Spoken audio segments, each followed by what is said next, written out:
Okay, so today I sat down and read Deadpool Batman.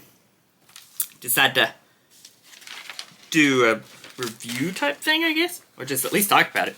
So yeah, I guess it would be a review. So this has multiple stories in it.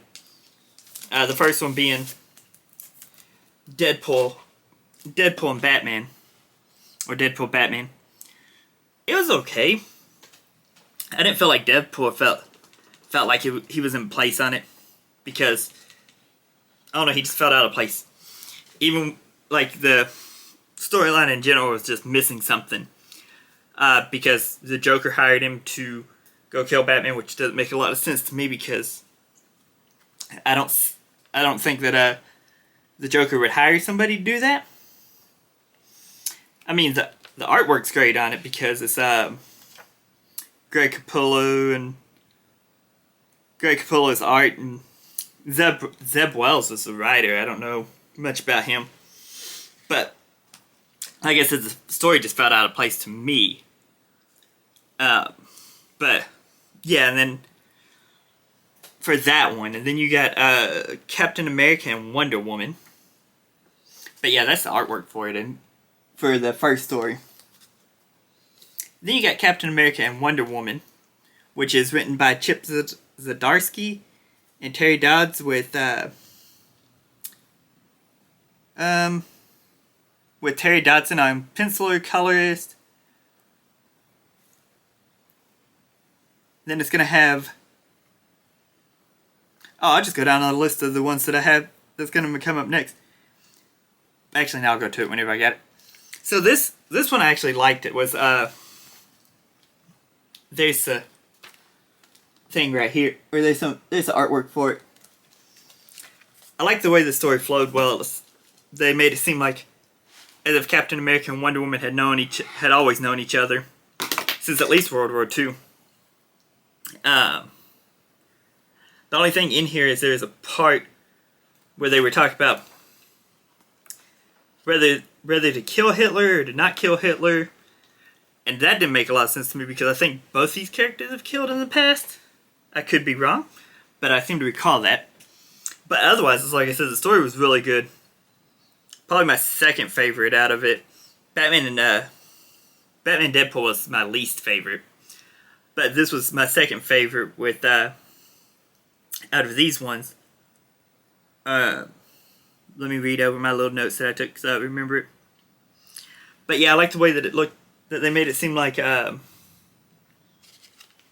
Wonder Woman had fought with like Galactus and the Fantastic Four, and Green Lantern was there. And then you have Superman, Iron Man, Wasp, Thor, and Wonder Woman there whenever he's frozen on that panel. And then you have Captain America, Hulk, can't tell, Storm, Spider-Man, and I can't tell who else was there whenever Superman was holding Supergirl. But yeah, so I like the way they intertwined the universes on that one too.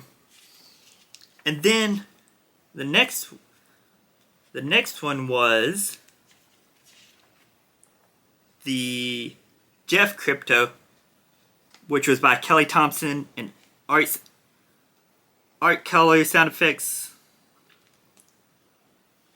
I can't really read all of that, but I found this one a little fun little story there. Just Crypto and Jeff playing and having fun. So it was a fun little story. They didn't really talk or anything, but until it was time for Crypto to come home and Jeff to go home. So fun little story. So it was there. It wasn't really, but the Daredevil Green Arrow was probably my favorite out of it. The way that they just meshed up together, and Kevin Smith was doing the writing for them both, so he made it.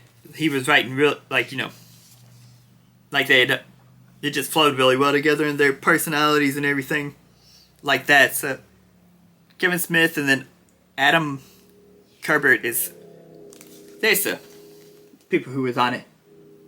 But like I said, Kevin Smith wrote these characters really well. And if I remember correctly, he's had a lot of experience writing them too, so. But he made them flow really well together, and Just like the way that it flowed. And but yeah, there's some of the artwork there too. One of my favorite, actually my favorite panel on this one is probably that one that I had to turn like this to read everything though. But yeah, so it was a really good, fun little story. Them fighting the Hand and the League of Assassins together, and then going and getting drinks at the end to talk and catch up and go over origin stories. That's how you put it. And then the next one was the Guardians of the Galaxy and the Lantern Corps, which I thought that was a fun little story because you got to see Rocket with the Green Lantern and them going through everything with Rocket doing his stuff, and then the Guardians them calling the Guardians of the Galaxy to trade back, and them asking who Parallax is. So that's a pretty fun story. And then you had Frank Miller's Dark Knight and Old Man Logan, which it was good. I mean, it was okay. It was what it was. It just seemed like two old men fighting over who is better than who, and who is stronger and who's going to do what. But there wasn't really much to that story. But I still liked it. It was pretty good for what it was. But like I said, it was just two old men fighting over whatever, who's better than what. And then you have the last one, which I think is leading into the, how do you pronounce that? Amalgam? The Marvel DC one universe where they mix up the characters, because you got Lobo and Wolverine mixed here at the end. So I think they're teasing for that universe again, which I really liked that universe. This was a really good panel there, which I like that universe, so that made me excited to see what's going on. The book itself, it's all right. I don't think it's worth the $6.99 cover point that it was, but overall, I enjoyed the story. I thought it was decent for the first crossover. Probably was expecting more from it, but for the first one in a decade or over a decade? Whatever. I think the last one was the Marvel DC crossover universe things, but I don't remember. But anyways, I'll catch y'all next time with the next video I do.